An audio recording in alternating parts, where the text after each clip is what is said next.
The world that rose from the ashes of 1945 was not a world healed, but one divided.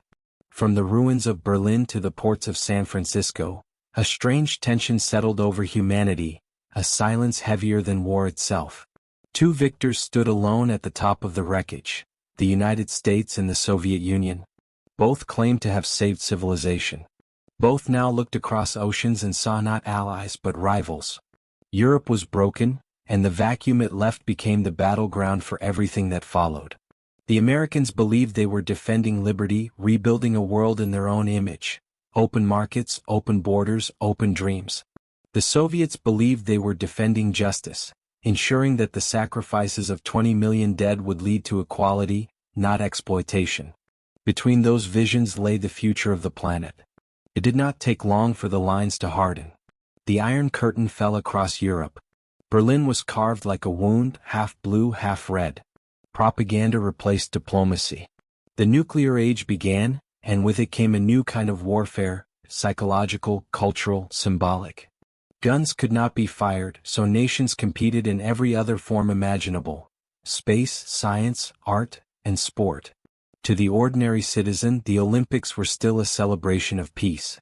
But to governments, they had become a stage on which ideology could be measured in seconds and centimeters. A gold medal was no longer a personal triumph. It was proof that one system produced superior human beings. The United States entered the post-war years confident in its athletic dominance. American universities were fountains of talent. Their athletes trained freely without state control, nurtured by a culture that celebrated individual excellence. When they won, they smiled, they thanked God, and they waved the flag of democracy. In the East, Stalin watched carefully. The Soviet Union had sacrificed more than any other nation to defeat Nazi Germany. Now it demanded recognition, not through speeches or treaties but through visible superiority. Stalin understood that medals could be as powerful as missiles. Each victory was a message to the working class of the world: see what socialism creates. Throughout the late 1940s, the Soviet government began constructing its sports empire. Entire academies were founded, hidden behind barbed wire and secrecy, to produce athletes like weapons. Coaches became engineers of the body, designing training programs rooted in science, discipline, and ideology. Every champion was expected to serve as a model of the Soviet citizen: obedient, strong, tireless, selfless. Failure was not personal, it was political. The Western press knew little of these preparations. To them, the USSR was still an enigma, a land of parades and silence. The Cold War's first years were defined by mutual suspicion, and that suspicion seeped into the realm of sport long before the two sides ever met in competition. When London hosted the first post-war Olympics in 1948, the Soviet Union declined to participate. Officially, they were rebuilding. In truth, they were waiting, studying their future adversaries, preparing for an entrance that would shake the world. Behind closed doors, Soviet committees debated how to dominate the games once they arrived. "When we go," said one sports official, "we must never lose." 4 years later, in 1952, they came. The Helsinki Games would mark the first appearance of the Soviet Union in modern Olympic history. For the IOC, it was a moment of triumph. The world's great powers, East and West, together again in peaceful competition. But beneath the smiles and the speeches, everyone knew what was at stake. The Americans arrived with confidence. They were the heirs of the pre-war tradition: relaxed, athletic, charismatic. Their coaches spoke of teamwork and fair play. The Soviets arrived like soldiers. Their delegation numbered more than 500, the largest ever seen. They brought their own translators, doctors, even cooks. No outsider was allowed near the athletes. They trained in isolation, carried their own food, their own ideology, their own universe. When the teams marched into the Olympic Stadium during the opening ceremony, the difference was visible to all.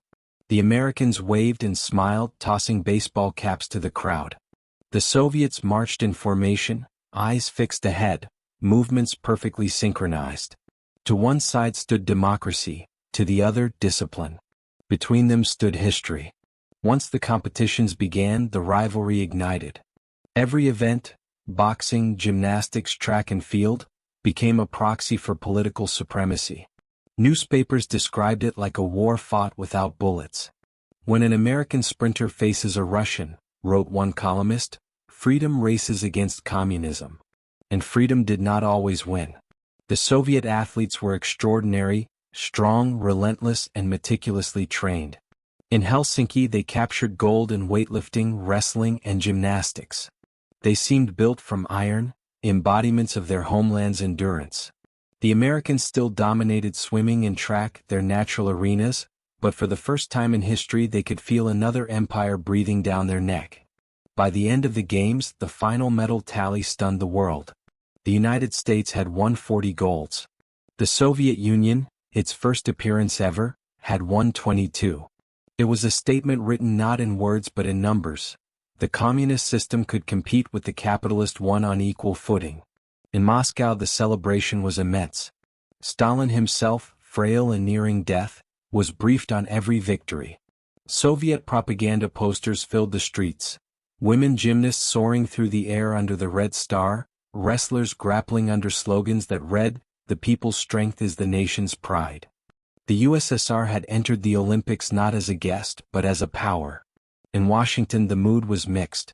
There was pride but also unease. For decades, the United States had used its athletic dominance as proof of its moral and cultural superiority. Now that dominance was under threat.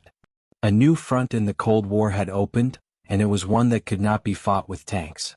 The athletes themselves, those who stood on the tracks and fields, were often the least ideological. Many had exchanged words and smiles with their supposed enemies. A Soviet discus thrower and an American shot putter had shared coffee in the Olympic Village, laughing over the universal ache of muscles and nerves.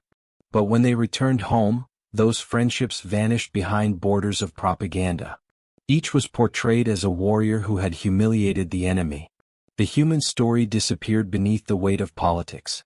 As the Helsinki Games closed, one journalist wrote, "These Olympics were not about sport.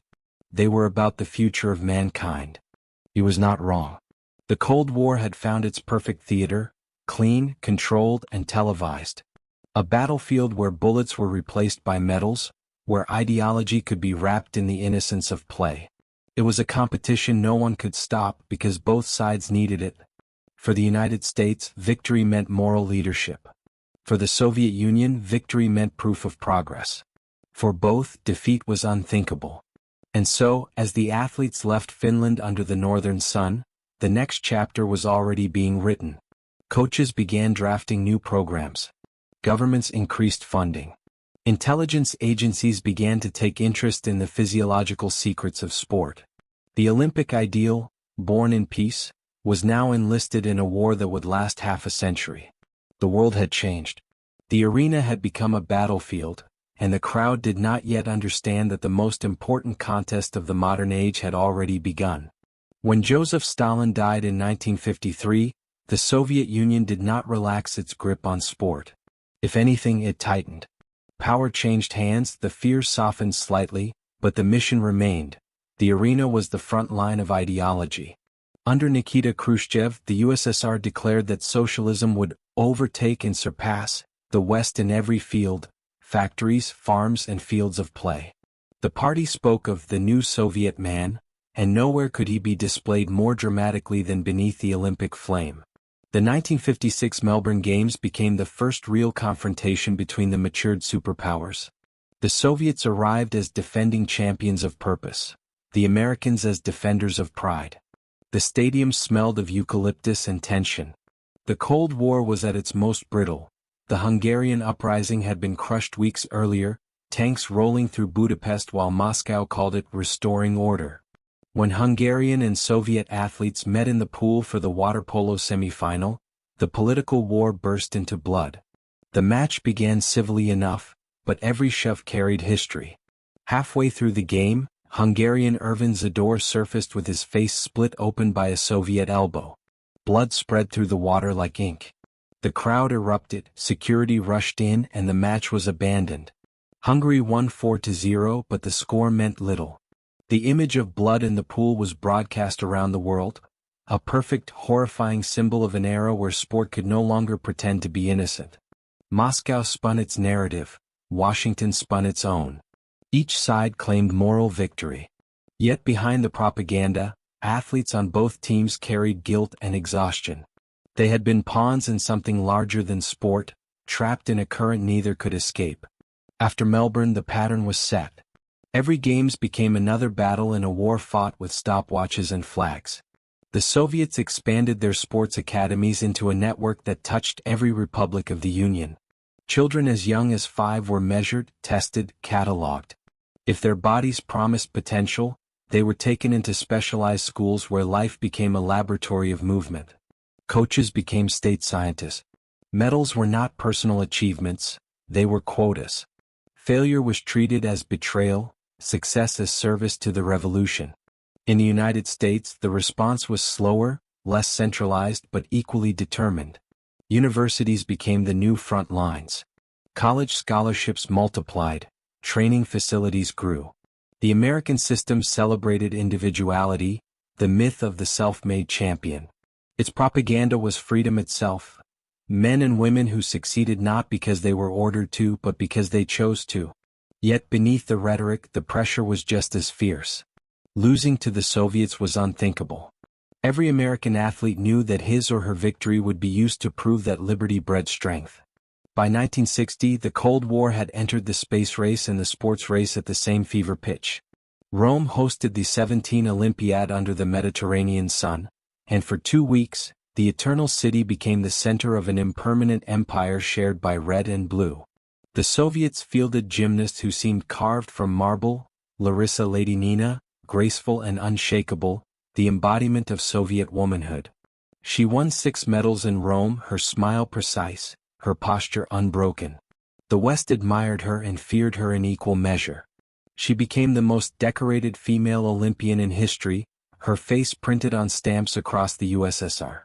Meanwhile, the United States found its new heroes in track and field. Wilma Rudolph, the fastest woman on earth, sprinted out of segregation and childhood polio to win 3 gold medals. Her triumph in Rome stood as both athletic brilliance and moral contrast. America's democracy showing, however imperfectly, its capacity for renewal. Yet even her story was drawn into the same orbit of ideology. The Soviet press praised her talent but used her success to condemn the racial hypocrisy of the United States. In the Cold War, every victory was a weapon even against the winner. Between games, espionage seeped into training. Intelligence agencies collected information on nutrition, altitude effects, recovery methods. Soviet coaches studied American psychology, Americans analyzed Soviet biomechanics.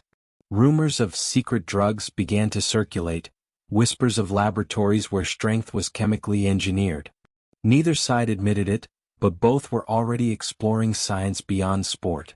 The contest of systems had no moral limits. When Tokyo hosted in 1964, Japan symbolized rebirth, Asia rising from war. The Cold War followed it eastward. The USSR arrived with its Red Machine in full force. Gymnasts, fencers, wrestlers, all drilled to perfection. They marched with stoic unity, their anthem echoing through newly rebuilt arenas. The Americans, adaptable as ever, countered with charisma. Sprinters who smiled, swimmers who waved to the cameras, decathletes who spoke of friendship across borders. Beneath the surface, every smile concealed calculation. Each medal table at the end of the day was read like a battle report. By then, smaller nations had begun to choose sides. Eastern Europe produced its own prodigies under Moscow's system. Czechs, Poles, East Germans, all feeding into the bloc's medal machine. The West responded through alliances, pooling coaches, sharing research. The Olympics, meant to unite nations, had become a map of alliances in motion. 1968 was the year everything changed again. Mexico City stood at high altitude, thin air above a restless continent. The world beyond the stadium was burning: Vietnam, Prague, Paris, Detroit. Youth rebellion challenged both East and West. Inside the Olympic Village, the tension of global unrest met the discipline of the Games, and something unprecedented happened. Athletes themselves began to speak. When American sprinters Tommy Smith and John Carlos raised black-gloved fists during the medal ceremony for the 200 meters, They shattered the fragile neutrality of sport. For the first time, protests stood on the podium. The gesture was condemned by officials but echoed by millions. The Soviets denounced it as proof of Western hypocrisy. American authorities called it a disgrace. Yet history would see it as courage. The Cold War Olympics had produced not only soldiers of ideology but rebels of conscience. That same year, behind the Iron Curtain, another rebellion rose, Czechoslovakia's Prague Spring, crushed by Soviet tanks while their athletes trained for Mexico. When those Czechoslovak gymnasts competed under the flag of the same nation that had invaded them, the hypocrisy was unbearable. The Olympics had become a mirror where every ideal reflected its opposite. By the end of the 1960s, the scoreboard of the world was balanced on a knife edge. The United States and the Soviet Union traded first place like a pendulum. One year red, the next blue. Every child in both empires grew up knowing the numbers by heart. It was no longer sport, it was national theology. The athletes aged, retired, or defected. Some escaped the East during overseas competitions, seeking freedom. Others, caught trying, vanished into silence. Each defection was a story of its own. A gymnast hiding in a friend's car, a fencer running across a runway at night, a weightlifter slipping into a Western embassy. The Western press portrayed them as brave souls fleeing tyranny. Soviet media branded them traitors seduced by capitalist lies. Either way, they were evidence of the human cost behind the medals. The Red Machine had proven its power. From Melbourne to Mexico, it had reshaped the meaning of athleticism. Its gymnasts moved like precision clocks. Its weightlifters lifted as if gravity were ideological. The American style remained freer, improvisational, fueled by college rivalries and commercial sponsorships. The contrast defined a generation: control versus creativity, system versus spirit. As 1968 ended, the world exhaled into a moment of uneasy balance. The nuclear standoff remained, the space race raged, the medal count stood almost even. But beneath those numbers, something deeper had shifted. The Olympics were no longer merely a reflection of the Cold War, they were one of its driving engines. They had given the superpowers a way to compete without annihilation, a ritualized battle that satisfied pride and postponed disaster. The games were a substitute war, fought in slow motion every 4 years. And yet, as the 1970s approached, that ritual would grow darker still. Science would become weaponized, politics would tighten its grip, and the myth of pure sport would be tested beyond recognition. The Red Machine was at its peak, but it was already sowing the seeds of its own decline. The 1970s opened with the illusion of calm. The missiles were silent, the leaders smiled for cameras, and the superpowers spoke of détente. But beneath the diplomacy, the race for supremacy had simply changed costume. The Cold War had learned to move through laboratories and locker rooms instead of trenches. It was no longer about survival, it was about appearance. Each side wanted to look immortal. By 1972, that illusion shimmered like gold under the Bavarian sun. Munich was meant to be the Games of Peace, a gentle contrast to the grim militarism of Berlin 1936. West Germany had rebuilt itself from rubble and wanted to show the world a new face: democratic, cultured, humane. For once, the Olympics seemed ready to return to innocence. They never would. The Americans arrived confident, the Soviets colder and more professional than ever, and both sides soon felt the pressure of something larger than sport. Every photograph, every race, every handshake was analyzed for meaning. In this tension, perfection looked beautiful and impossible. Then, before dawn on the 5th of September, that illusion was broken forever. A group of armed men from the Palestinian organization Black September scaled the fence of the Olympic Village and took 11 Israeli athletes hostage. The crisis unfolded in real time. Television cables carried the images of masked faces and police snipers to millions. For 20 hours the world watched, helpless, until gunfire tore through the darkness at a nearby airfield. The hostages were killed. The terrorists were killed. The police were killed. The games were stained with blood. The Munich massacre changed everything. It revealed that even this most symbolic space of peace could be invaded by the violence of history. For the superpowers, the tragedy became another mirror of ideology. The United States mourned publicly and called for strength. The Soviet Union blamed Western chaos and imperial hypocrisy. Once again, grief became propaganda. When the Games resumed after a single day of silence, many athletes competed through tears. Among them was an American swimmer, Mark Spitz, who had already won 7 gold medals before being rushed out of Germany under armed guard because he was Jewish. His victories were rewritten by the shadow of the massacre. The medals shone, but the light felt wrong. Even triumph now carried mourning. In gymnastics, the Soviet Union continued its quiet revolution. Olga Korbut, the sparrow from Minsk, smiled shyly as she performed moves no one had seen before, backflips on the uneven bars, acrobatics that defied imagination. She became a symbol of innocence amid tragedy, the face of the USSR that the Kremlin wanted the world to love. Millions did. For the first time, a Soviet athlete was adored in the West not as an enemy but as a miracle. Yet her fame also revealed the system's cruelty, the pressure, the control, the manipulation of youth in service of image. Behind every performance lay exhaustion and fear. By the end of Munich, both superpowers had learned the same lesson. Perfection was powerful and perfection could be engineered. Science replaced training, chemistry replaced willpower. Laboratories in Moscow, East Berlin, and Washington hummed with secret research. Muscles were measured, hormones manipulated, diets regulated to the molecule. Sport was now a branch of the arms race. 4 years later, Montreal carried the illusion to its peak.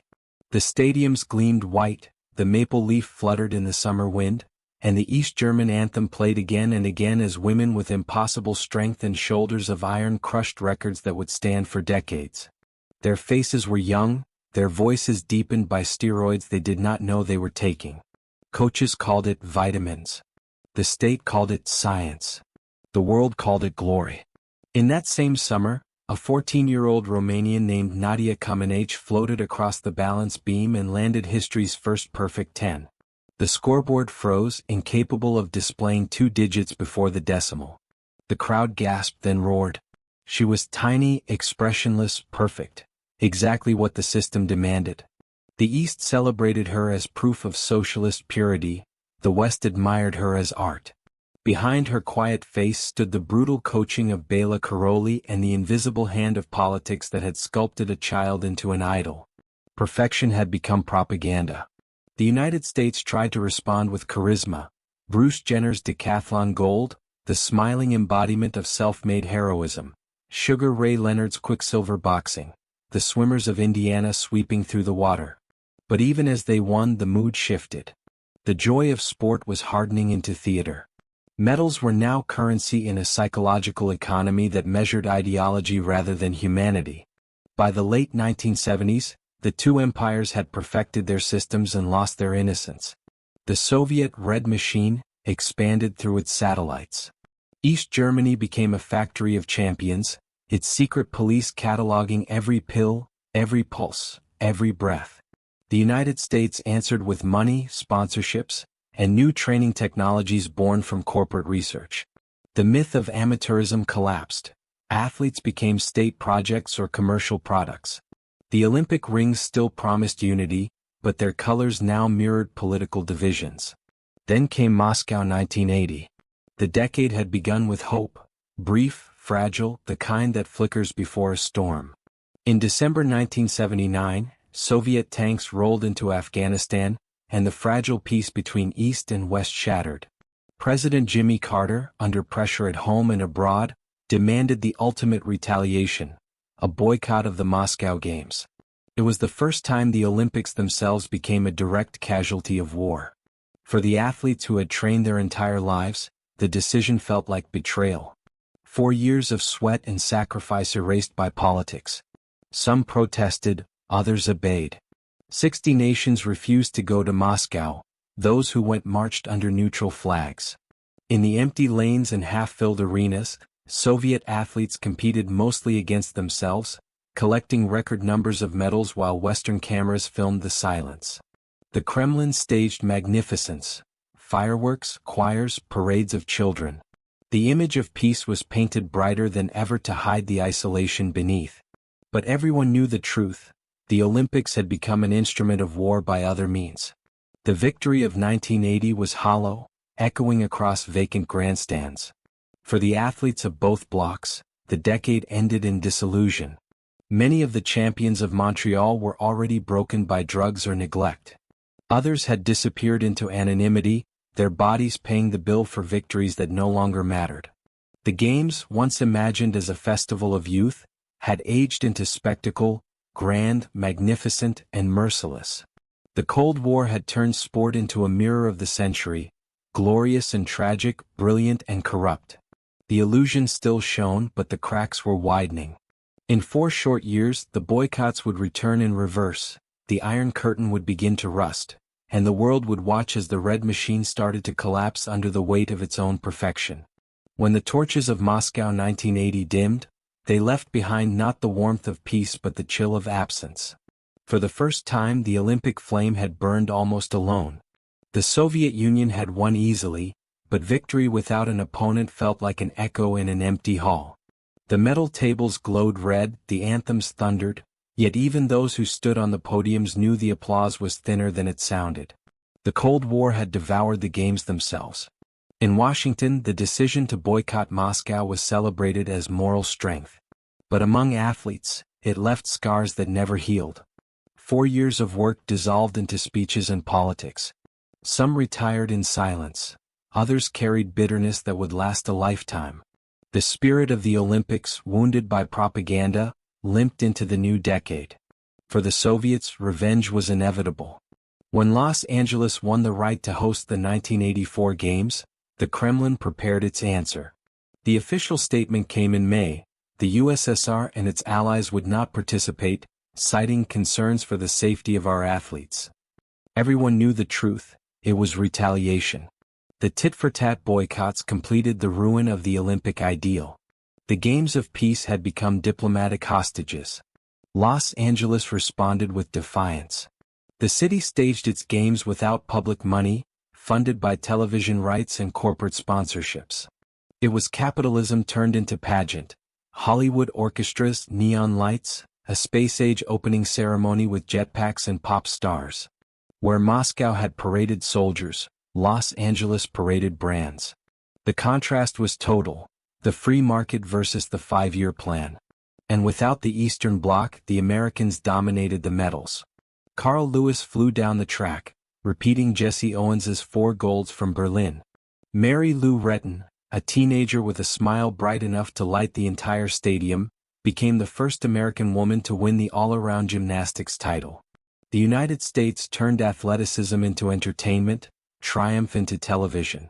Ratings soared, sponsors multiplied, and the Olympic movement discovered a new addiction: profit. In Moscow the broadcasts were muted. State television showed limited footage, emphasizing Western decadence, materialism, the circus of capitalism. But younger Soviet viewers secretly admired what they saw: the color, the freedom, the joy. The propaganda machine had begun to falter, its messages hollow against the evidence of laughter on the screen. Behind the Iron Curtain, athletes felt the cost of isolation. The training continued, morning drills, endless repetition, but without international competition, motivation eroded. The medals of 1980 gathered dust. Coaches grew harsher, demanding loyalty as substitute for purpose. Doping programs, now institutionalized, filled the gap left by lost inspiration. Victory had become chemical. By 1985, a new figure rose in the Kremlin: Mikhail Gorbachev. His policies, glasnost and perestroika, spoke of openness, restructuring, a breath of fresh air after decades of discipline. But within sport, the system was too entrenched to change overnight. Funding shrank, facilities decayed, yet expectations remained absolute. The Red Machine creaked but continued to move. Seoul 1988 was chosen as the next host, and both superpowers prepared to meet again after 8 years of separation. For athletes on both sides, it felt like a reunion after exile. The Soviets, desperate to prove resilience, poured their remaining resources into preparation. The Americans, now veterans of commercialized sport, arrived with new confidence and an army of sponsors behind them. The world that gathered in Seoul was no longer the world of 1952. Television satellites orbited overhead, broadcasting every heat and dive in real time. The image of rivalry had become global theater. The Soviet Union still fielded champions, gymnasts who floated like ghosts, boxers with granite chins, rowers whose backs seemed carved from iron, but cracks showed through the perfection. Whispers of defection spread again. Some athletes used foreign competitions as doors to freedom, disappearing after the final event, leaving uniforms and flags behind like shed skin. For the United States, Seoul offered vindication. Their athletes competed with exuberance that felt less ideological and more human. Florence Griffith Joyner streaked down the track like a living flame, her speed surreal, her style flamboyant. Greg Louganis dove with impossible grace even after striking his head on the board, returned and won.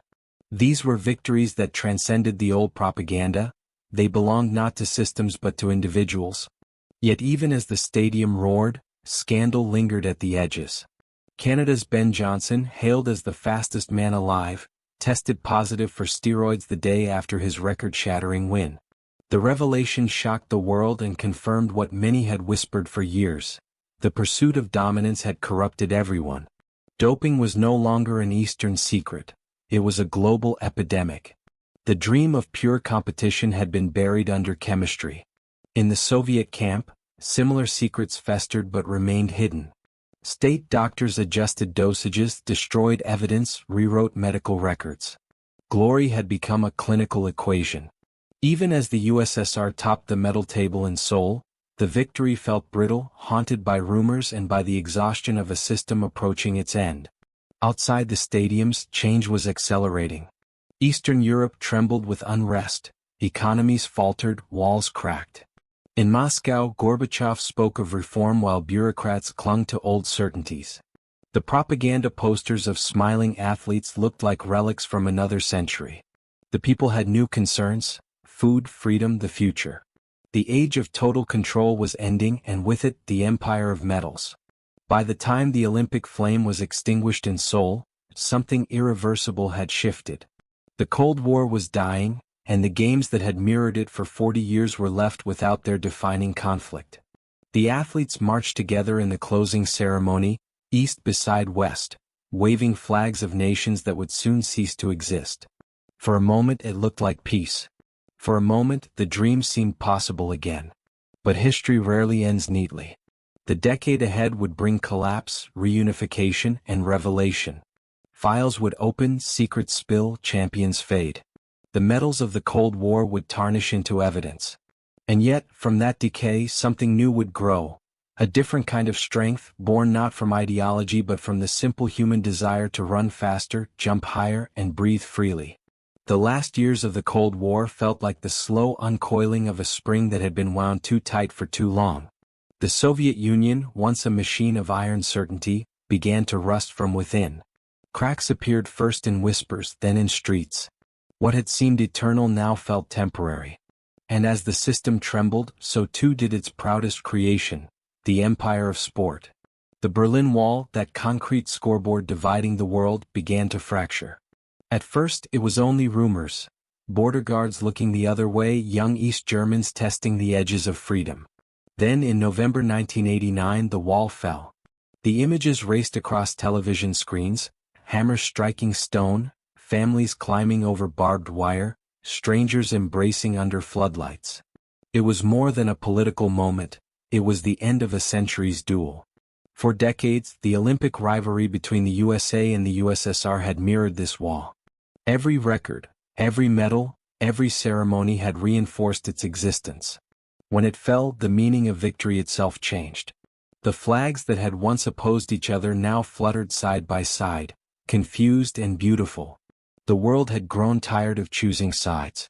Inside the Soviet sports system, the fall of the wall felt like the collapse of gravity. Funding disappeared overnight. Training centers that had been temples of ideology stood silent. Coaches went unpaid.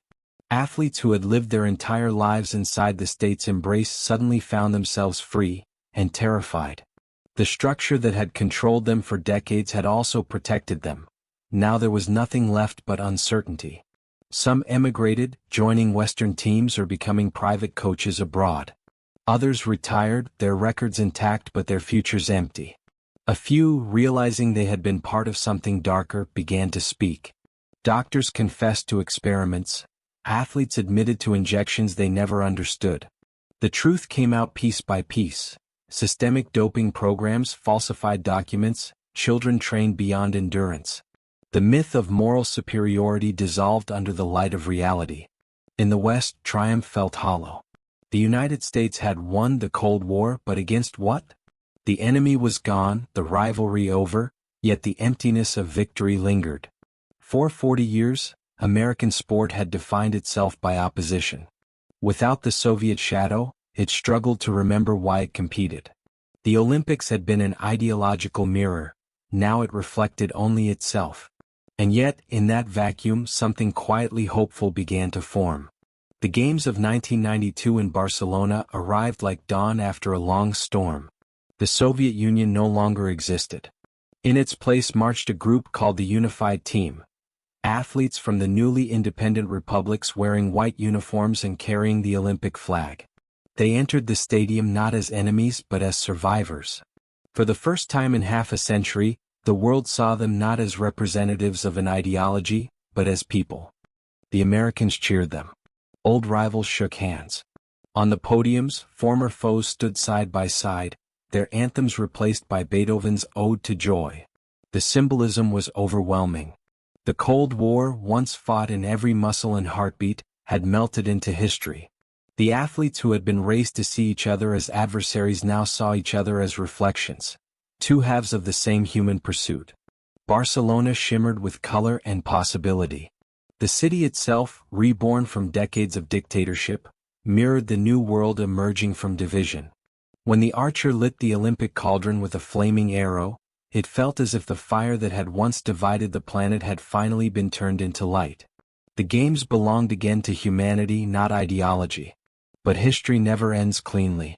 Beneath the celebration, the consequences of the Cold War's Olympic arms race lingered in bodies and memories. Many of the athletes of the Eastern Bloc carried permanent injuries, damaged hearts, shattered joints. Some lived with the quiet bitterness of knowing they had been used. Others, in small towns and faded apartments, clung to their medals as proof that their suffering had meant something. In the West, commercialism had replaced propaganda, but the hunger for spectacle remained the same. Corporations now filled the role once played by the state. The colors of the Cold War faded into the logos of sponsors, the battlefields of ideology replaced by markets of profit. The games were still magnificent, but innocence, once lost, is never truly found again. And yet, through all of this, something human persisted. Sport had survived the systems that tried to own it. The runners still ran, the swimmers still dove, the gymnasts still soared. The flags changed, the borders shifted, but the movement endured. The ancient rhythm of competition, the need to measure oneself against the impossible. Looking back, it is hard to say who truly won the Cold War Olympics. The United States ended with more medals overall, but the Soviet Union had achieved something more profound. It had forced the world to take sport seriously as culture, as science, as identity. Together they had reshaped the games into the global phenomenon they are today, both a triumph and a warning. The price of that triumph was high. Thousands of young lives bent to ideology, entire generations taught that victory was the only virtue, the human spirit used as ammunition in a war of symbols. But perhaps, without that intensity, the world would never have learned how powerful sport could be, how a single race, a single jump, a single gesture could define an era. When the Soviet flag was lowered for the last time, it did not feel like the end of an enemy.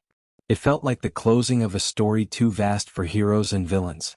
The Cold War Olympics had begun as a contest of systems and ended as a story of people, brilliant, flawed, extraordinary people who carried the hopes of nations heavier than gold. Today the medal tables remain carved into history books. But the true legacy lies elsewhere, in the quiet moments after the anthem, when the cameras fade and the athletes, stripped of flags and politics, become only human again. Because in the end, that is what remains when empires fall. The simple, undefeated will to move forward, to strive, to compete, to dream. The Cold War ended, but the Olympic flame burned on. Proof that even the fiercest rivalries can give birth not only to division but to greatness. For nearly half a century, the Olympics were the stage upon which two superpowers performed their struggle for the soul of the world. They turned games into geopolitics, athletes into soldiers, victory into ideology. But when the smoke cleared, the medals lost their weight and the systems that produced them collapsed into memory. What remained were stories, of courage, of betrayal, of pride and pain. Stories that outlived the banners that inspired them. Stories that proved one eternal truth.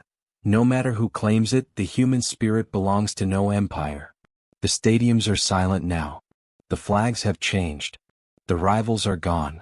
But somewhere in a track bathed in morning light, a young athlete ties their shoes, takes a breath and begins to run. And in that motion the Cold War never truly ended. It transformed, as all history does, into memory.